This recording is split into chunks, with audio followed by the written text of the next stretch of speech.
여러분들 안녕하세요. 드림 정류장 김희영입니다. 네, 오늘도 월요일인데 한 주를 시작하는 하루였어요. 여러분들 잘 지내고 오셨죠? 네, 저도 너무나 좋은 하루 보내고 왔습니다. 자, 오늘도 리더십 불변의 법칙 가지고 왔어요. 오늘 15번째 법칙, 승리의 법칙인데 여러분들 혹시 첫 번째 법칙부터 생각나세요? 다 까먹으셨죠? 네, 저도 되새기지 않으면 저도 잘 까먹거든요. 근데 다시 한번 저희가 복습한다는 의미로 또 그리고 제가 이렇게 법칙을 하나하나씩 이야기할 때 어떠한 법칙이었는지 한번 머리를 이제 잠깐 스쳐 보도록 할게요.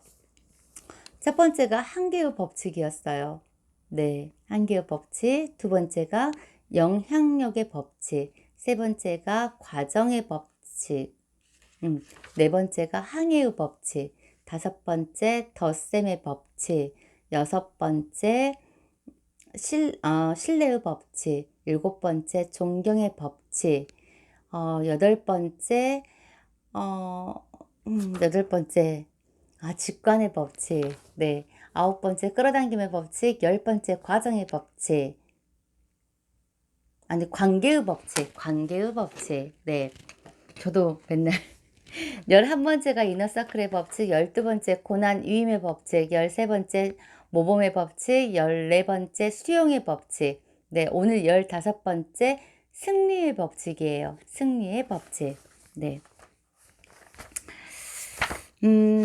승리의 법칙은 딱 감 오시죠? 네. 리더는 무조건 조직을 승리로 이끈다.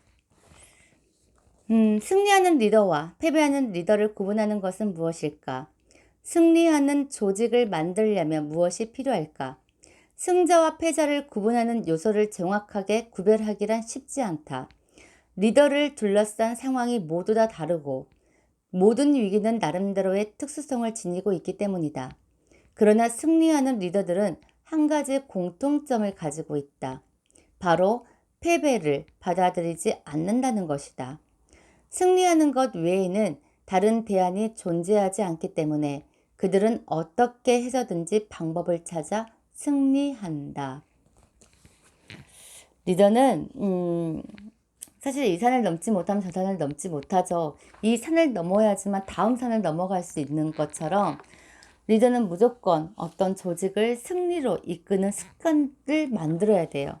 사실 백전백승은 아니지만은 그래도 조직원들에게 그 맛을 보여줘야죠. 네. 승리의 법칙은 여러 가지 사례가 나와요. 전쟁에 관한 사례도 있고 또 어떤 스포츠계에 관한 사례도 있고 네, 여러 가지 사례가 있는데 뛰어난 리더는 조직을 승리로 이끈다. 뛰어난 리더들은 어려운 도전을 이겨내고 구성원들에게 승리를 선물하기 위해서 자신의 모든 것을 바친다. 그들은 이렇게 생각한다. 리더십은 책임을 지는 것이다. 패배는 없다. 열정을 막아낼 수 있는 것은 아무것도 없다. 창의성은 필수적이다. 포기란 생각할 수도 없다. 헌신은 너무나 당연하다. 승리는 불가피하다. 네. 뛰어난 리더는 팀을 승리로 이끈다. 이것이 승리의 법칙이다. 승리의 세 가지 요소가 있다고 합니다. 스포츠 팀이든지 군대이든지 기업이든지 아니면 비영리 단체이든지 상관없이 팀이 승리하려면 다음 세 가지 요소를 갖춰야 된다고 합니다. 첫 번째가 비전의 통일이에요. 비전의 통일.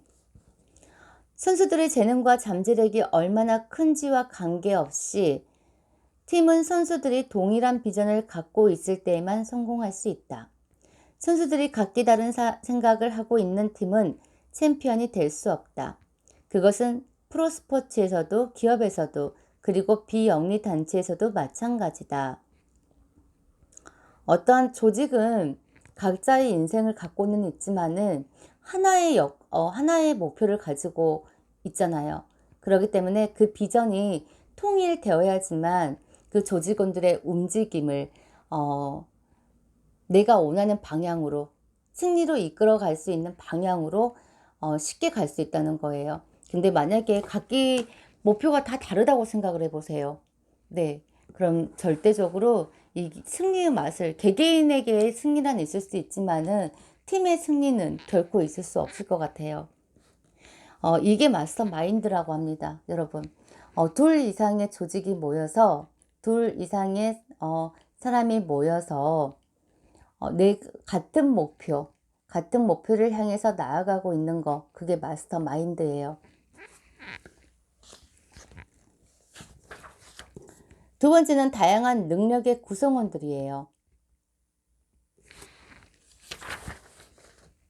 그러기 전에 일단 비전의 통일에 대해서 잠깐 예시를 설명해 드릴게요. 고등학교 때였다. 당시에 나는 학교 농구팀의 멤버였다. 우리 팀에는 재능 있는 선수들이 많았기 때문에 많은 사람들이 우리 팀을 우승 후보로 꼽고 있었다. 그러나 문제가 있었다. 2학년과 3학년 선수들의 사이가 좋지 않아서 함께 운동하기를 거부한 것이다. 상황은 좋아지지 않았고 감독이 결국은 2학년과 3학년을 두 그룹으로 나눠서 별도로 훈련시켰다. 경기 결과는 어땠을까? 우리는 참패했다. 공동의 비전이 없었기 때문이다. 어떤 의미인지 아시겠죠? 네. 두 번째는 다양한 능력의 구성원들이라고 합니다. 다양한 능력의 구성원들. 팀은 다양한 기능을 필요로 한다. 골키퍼만으로 구성된 하키팀을 상상할 수 있을까? 혹은 쿼터백만으로 구성된 미식축구팀은 어떤가?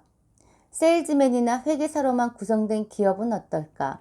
아니면 기금 모집 직원으로만 구성된 비영리단체는? 한마디로 어불성설이다.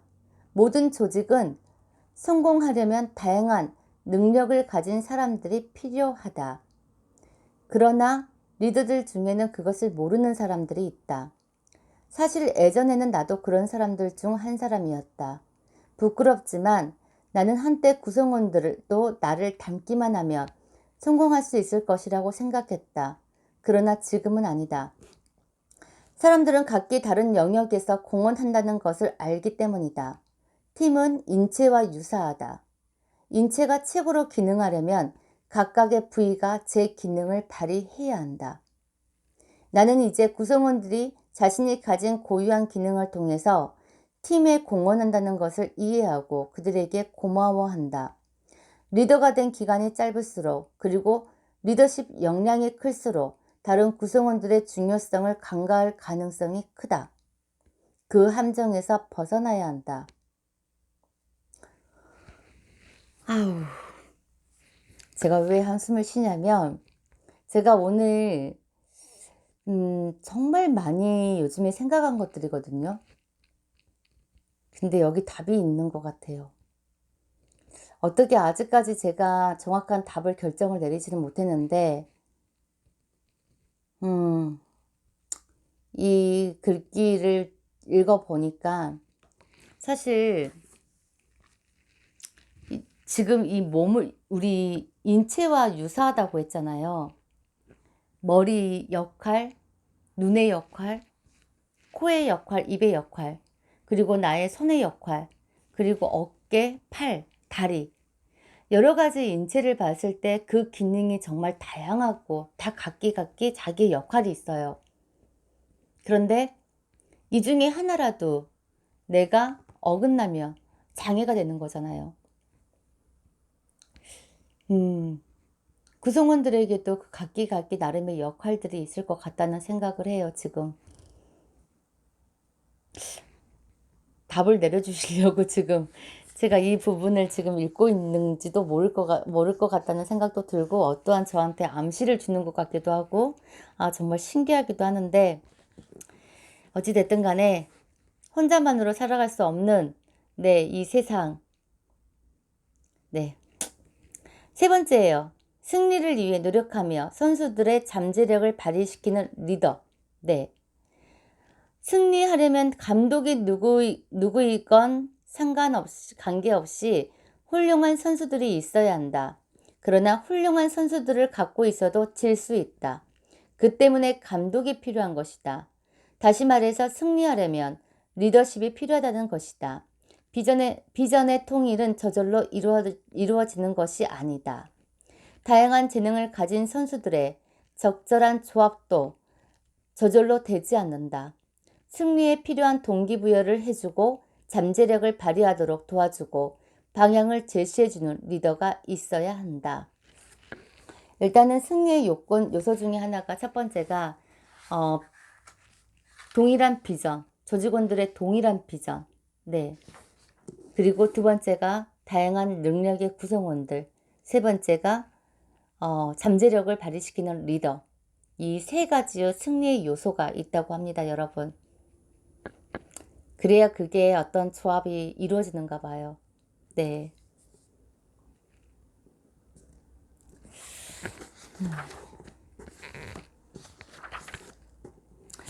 그 똥개하고 사냥개의 차이를 아세요, 여러분? 얘가 산에다가 똥개하고 사냥개를 딱 풀었어. 네, 그러면은 그 둘의 차이점.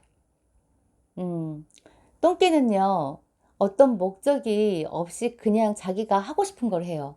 딱 산에다가 풀었을 때 그냥 가고자 하는 곳, 그냥 아무 의미 없이 막 돌아다니거든요. 근데 사냥개는 목적이 있어요. 목적이 있고 없고의 차이가 사냥개와 똥개의 차이거든요. 사냥개는 어떤 목적이 있어서 그 냄새를 맡고 사냥꾼이 원하는 어떤 짐승의 냄새를 찾아 무조건 떠나요. 어디론가 하염없이 그 냄새를 맡아서 찾아서 헤매고 다니고 딱 찾으면 기필코 그 목적물을 딱 찾으면 어떻게든 그것을 포위하고 자기가 또 그것을 잡으려고 안간힘을 쓰죠. 그러니까 뭐 스스로가 잡아서 죽이던 아니면은 못 도망가게 사냥꾼이 오기만을 기다리면서 못 도망가게 그 포위망만 지키고 있던 어찌 됐든 간에 자기의 목적물을 찾아. 그런데 사냥꾼이 와서 잡아주면 같은 이게 팀웍이 되는 거잖아요. 사냥꾼과 사냥개가. 근데 만약에 예를 들어서 사냥개가 그렇게 어떠한 자기 역할을 다했음에도 불구하고 사냥꾼 주인이 그 목표물을 그냥 내버려 두고 간다면 이 사냥개도 알아요. 걔도 사람 못지않게 그런 능력을 가지고 있거든요. 주인이 그걸 그냥 잡지 않고 내버려 두고 가면은 다음에는 절대적으로 잡지 않는다고 그래요. 네. 그런 것처럼 잡았을 때 딱 잡아주고 그 사냥개한테 정말 잘했다고 칭찬 한번 해주면 사냥개의 임무는 다 하는 거예요. 또 주인이 칭찬을 해주면 너무나 좋아서 또 칭찬을 받으려고 한대요. 그러니까 정말 그런 동물도 충성심이라든지 자기의 목적을 뚜렷하게 알고 행하거든요. 근데 정말 그러지 못하는 사람들도 굉장히 많아요. 네. 항상 어떠한 승리를 맛보여 주는 거, 그게 리더의 역할이 아닐까라는 생각을 해요. 팀원들에게. 네. 16번째 법칙이에요. 모멘텀의 법칙이에요. 모멘텀의 법칙. 조금 발음이 낯설을 수도 있어요. 저도 모멘텀. 네, 모멘텀의 법칙. 이거는 이제 모멘텀은 탄력이라고 생각하시면 되세요. 탄력. 모멘텀은 리더의 성공과 실패를 가르는 분기점이다. 비전을 달성하는 데 필요한 열정, 도구, 그리고 구성원들을 모두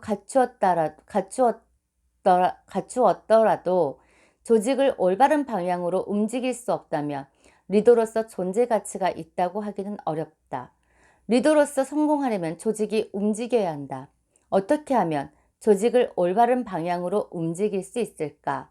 바로 모멘텀의 법칙을 사용해야 한다. 이제 리더에게 가장 소중한 친구인 모멘텀의 힘을 이용하는 방법을 살펴보자. 네.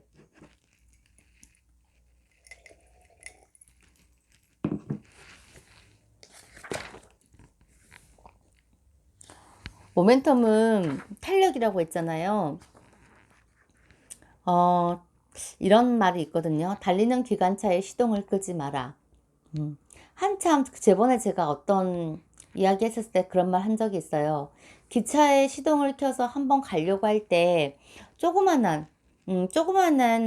뭐 걸림돌 하나가 있어도 움직이지 않아요. 그지만은 속도를 내고 속력을 내고 있었을 때는 그런 걸림돌 하나는 장애물 하나는 거침없이 네 아무것도 그런 게 걸림돌이 되지 않는 상황에서 그냥 쭉쭉 빠져나가거든요, 기관차가. 그래서 달리는 기관차의 시동을 끄지 말라는 말이 있어요. 어떠한 팀이 조직이 탄력을 받고 나아가고 있는데 갑자기 멈춰버려. 그럼 다시 올라가는 힘이 굉장히 더 많이 들거든요. 그러니까 한 번 갈 때 쭉 나갈 수 있도록 그런 원리예요, 사실. 이 모멘텀의 법칙은. 모멘텀에 관한 진실. 왜 모멘텀을 리더의 가장 소중한 친구라고 말하는 것일까?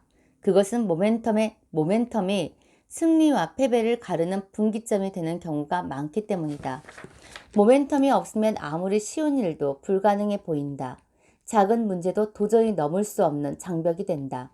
사기는 떨어지고 미래는 어두워 보인다. 모멘텀이 없는 조직은 멈춰버린 기차와 같다. 움직이기 어려운 그 기차는 철로의 작은 나무 조각 하나만 있어도 옴짝달싹 하지 못한다. 반대로 우리 팀에 모멘텀이 있으면 미래는 밝아지고 장애물은 작아지며 문제는 별거 아닌 것처럼 느껴진다. 모멘텀이 있는 조직은 시속 100km로 달리는 기차와 같다. 철로를 가로질러서 콘크리트 벽을 세워두어도 열차는 거침없이 뚫고 지나가 버릴 것이다.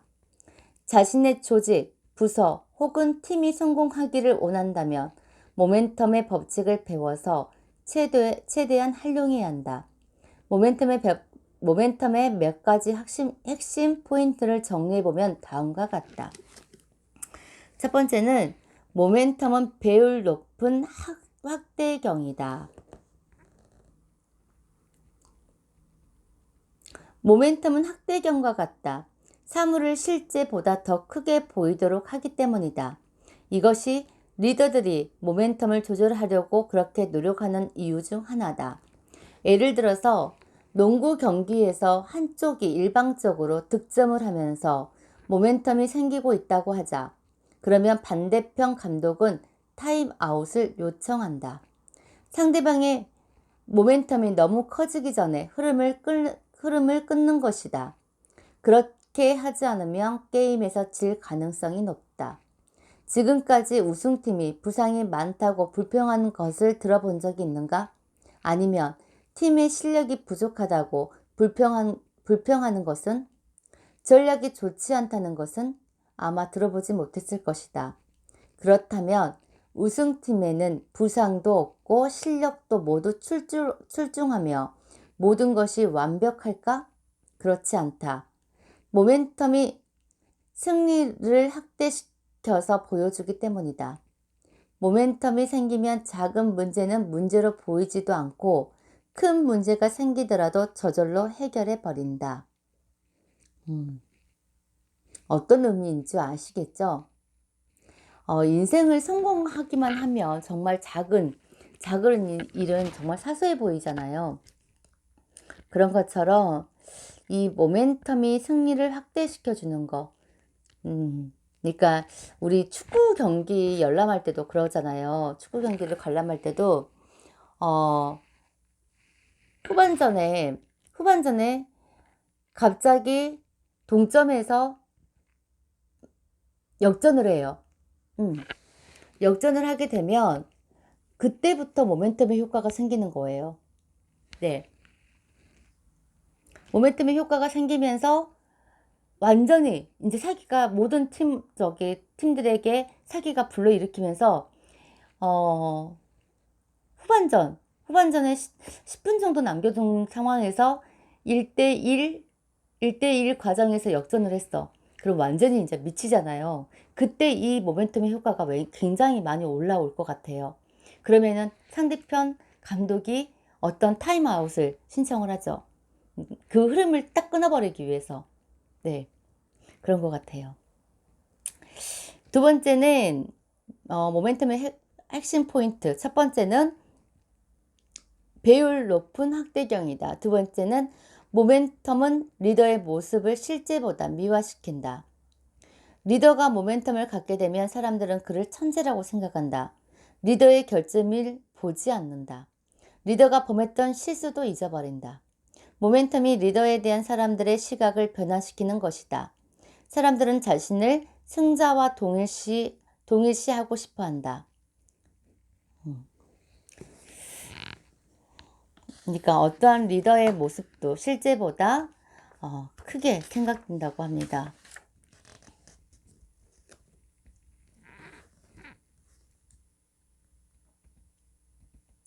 여러 해 동안 나는 사람들의 가치를 높이기 위해서 노력해왔다.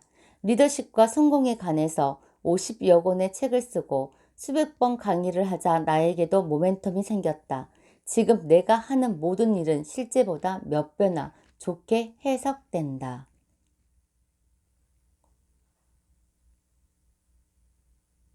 나는 가끔 옛날에도 내가 그렇게 나쁜 사람은 아니었다고 말하곤 한다.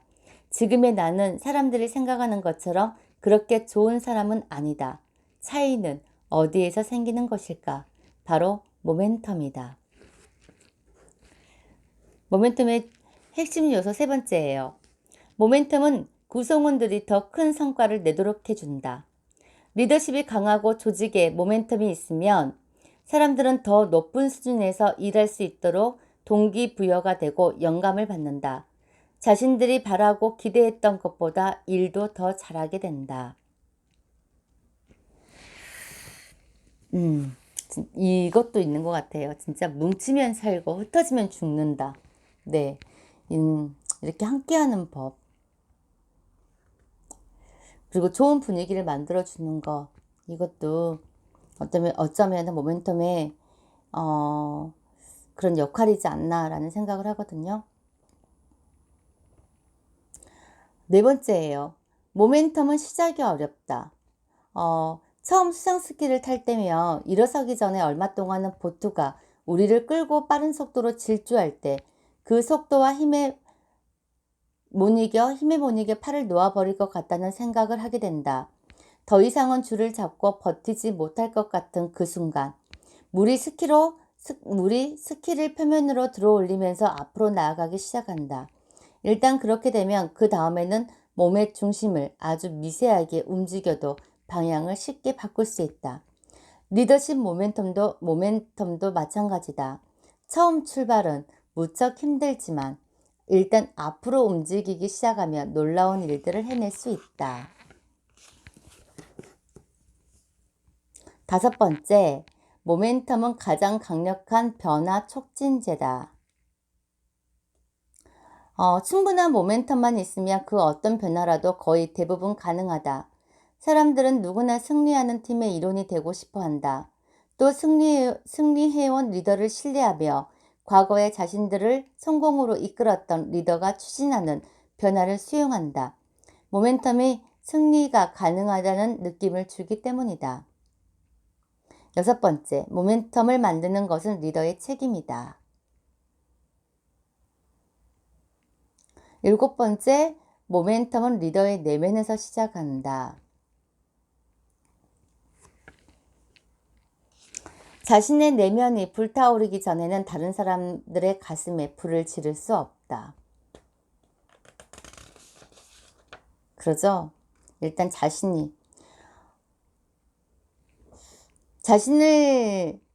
비전을 믿고 그 비전을 달성하기 위해 모든 것을 다해 열정적으로 노력하지 않는다면 추진력을 얻는 데 필요한 아주 작은 성과도 만들어낼 수 없다. 그러나 하루도 빠짐없이 열정을 다한다면 자신과 비슷한 사람들이 팀, 부서, 조직에 들어와서 최선을 다해 일하도록 동기를 부여할 수 있다. 앞을 향해 나아갈 수 있는 것이다. 그렇게 되면 어느 순간 모멘텀이 만들어진다. 그리고 지혜로운 리더는 그 모멘텀을 소중하게 아낀다. 모멘텀은 리더의 가장 소중한 친구이기 때문이다. 네, 이게 모멘텀의 법칙이라고 합니다. 17번째 법칙이에요. 우선순위의 법칙. 우선순위의 법칙은 가장 중요한 순서. 네.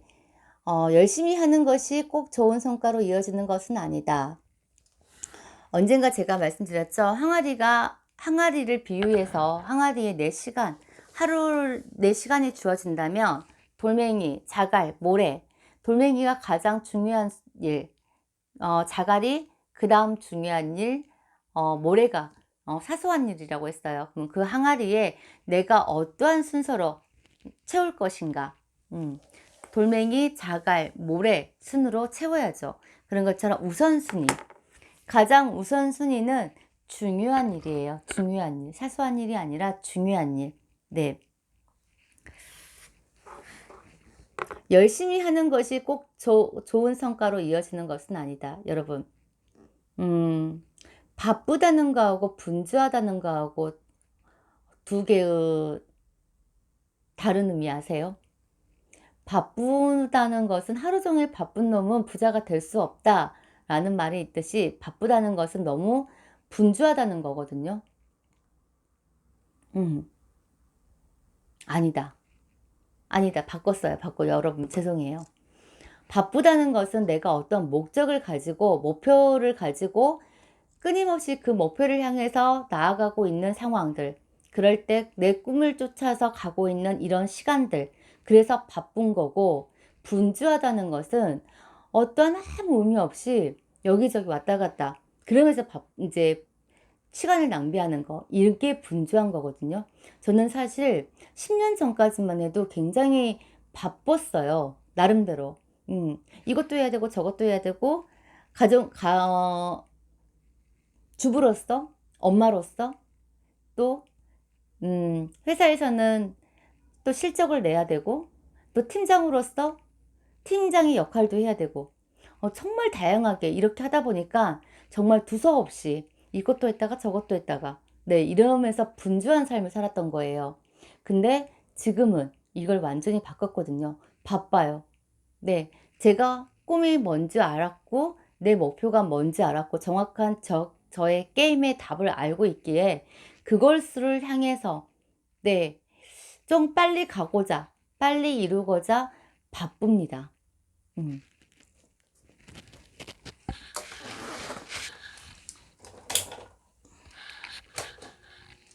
조금 시끄러울 수도 있는데 너무 더워서 네, 이게 마이크가 바람 소리가 좀 날 것 같아요. 이 방에는 에어컨이 없어요. 네. 그래서 열심히 하는 것이 꼭 좋은 성과로 이어지는 것은 아니다. 리더는 아무리 높은 자리에 오르더라도 우선순위에 따라 일해야 한다는 사실을 잊어서는 안 된다. 10억 달러짜리 거대 기업을 경영하든 조그만 기업체를 경영하든 교회를 운영하거나 팀의 코칭을 맡고 있는지와 관계없이 뛰어난 리더가 기본적으로 해야 할 일은 우선순위를 정하는 거다. 위대한 리더들은 우선순위를 정하는 일의 중요성을 본능적으로 안다. 그러나 안다는 것과 실행한다는 것은 엄연히 다른 문제다. 리더들이 모두 우선순위에 따라 일을 하는 것은 아니다. 왜 그럴까? 몇 가지 이유가 있다. 첫째, 바쁘면 성취하는 것으로 착각한다. 그러나 바쁘다는 것이 곧 생산성을 의미하지는 않는다. 활동이 꼭 성과를 내는 것은 아니기 때문이다. 둘째, 우선순위를 정하려면 항상 앞을 내다봐야 하고 중요한 것이 무엇인지 파악해야 하며 다음 순서에 무엇을 해야 할지 알아야 한다. 그리고 활동 하나하나가 전체의 비전과 어떤 관계를 맺고 있는지도 알아야 한다. 그것은 쉬운 일이 아니다. 셋째, 우선순위를 정하게 되면 불편하거나 경우에 따라서는 고통스럽기까지 한 일도 해야 한다. 중요한 일. 저는 가장 중요한 일이 지금 현재 새로운 조직을 영입하는 거거든요. 그리고 그것도 어느 정도 영향력 있는 중간 관리급자들. 네. 신입들 말고요. 그리고 돈이 되는 1%에 집중하는 거. 그게 가장 저한테는 지금 현재 가장 중요한 일이에요. 네, 그래서 이거를 우선순위로 삼아서 더 좋은 것을 위해서 좋은 것을 포기한다. 네, 그것도 나한테 어떤 중요한 게 뭔지 알고 있고, 또 A 이것을 하면 B 이것을 할 수 있다. 네, 내가 B를 위해서 A를 기꺼이 감수해야 되는 상황들. 그래서 중요한 게 뭔지, 내가 사소한 거하고 중요한 거하고 이거에 대한 우선순위를 정확하게 여러분들께서 어떤 상황에서 여러 가지 일이 겹쳤을 때 정말 가장 중요하다고 생각하는 거, 이걸 먼저 우선순위로 어, 삼아야 될 것 같아요. 혹시 소리가 네.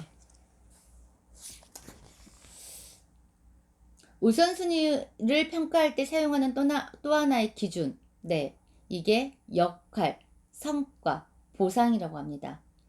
성공적인 리더가 되려면 다음 세 가지 질문에 따라서 생활해야 한다. 첫 번째, 내가 해야 할 역할은 무엇인가?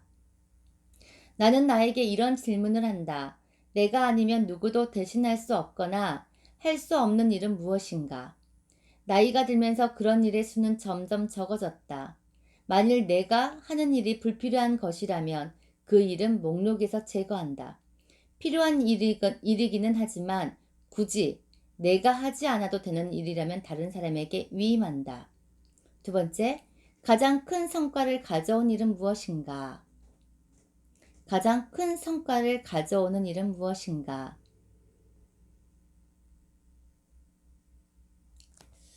리더는 안전지대에서 벗어나 강점지대에 머물러야 한다. 리더는 자신의 강점을 가장 잘 발휘할 수 있는 분야에 시간을 투자해야 한다. 네. 세 번째, 가장 보상이 큰 것은 무엇인가?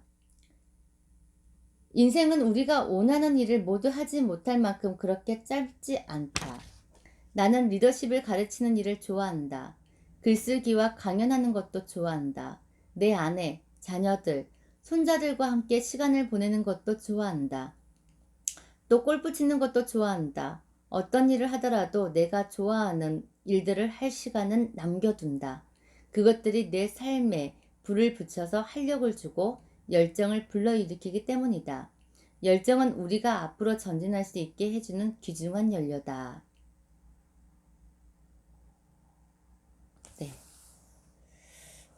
여러분, 그 파레토 법칙 아세요? 파레토의 법칙. 가장 중요한 높은 20%의 일에 집중하면 80%에 해당하는 성과를 얻는다는 거죠. 그러니까 내가 전체적인 구성원이 10명이라고 하면은 이 10명 모두에게 내 시간을 활용하는 게 아니라 정말 20%, 2명에게만 내 시간을 정말 시간과 관심에 열정을 이 두 분한테 둘이한테 쏟는다면 그 효과는 80%의 효과를 낼 수 있다는 거죠. 그게 파레토의 법칙이에요. 고객들도 마찬가지예요. 정말 수많은 고객이 있지만 그 중에서도 내가 정말 관심도 있는 20%에 집중을 하면 80%의 효과를 낼 수 있다는 거예요. 그러니까 정말 모든 고객이 만약에 저 같은 경우는 정말 너무나 많아요. 숫자로 세어볼 수는 없지만은 그 많은 고객을 다 내가 챙기려면 못 챙겨요. 근데 가장 나의 핵심 고객들, 이 고객들만 잘 관리하더라도 나의 성과 부분의 80%는 네, 성과가 나거든요. 여러분들도 관리를 할 때도, 고객들 관리를 할 때도, 또한 내 조직원들의 관리를 할 때도 모든 사람들한테 다 그렇게 일일이 10명을 다 그렇게 수용할 수 없단 말이에요. 그러니까 20%에 집중하세요. 20%에. 반드시 80% 효과를 나타낼 겁니다. 네, 그게 파레토의 법칙이에요.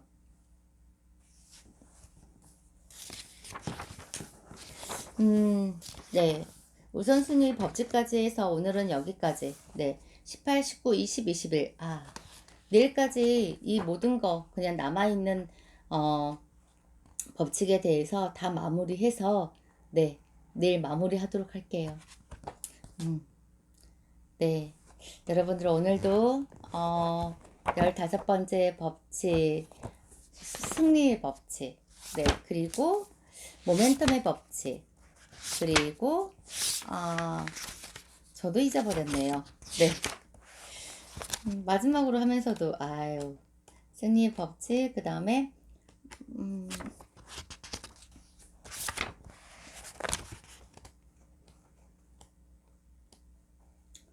모멘텀의 법칙,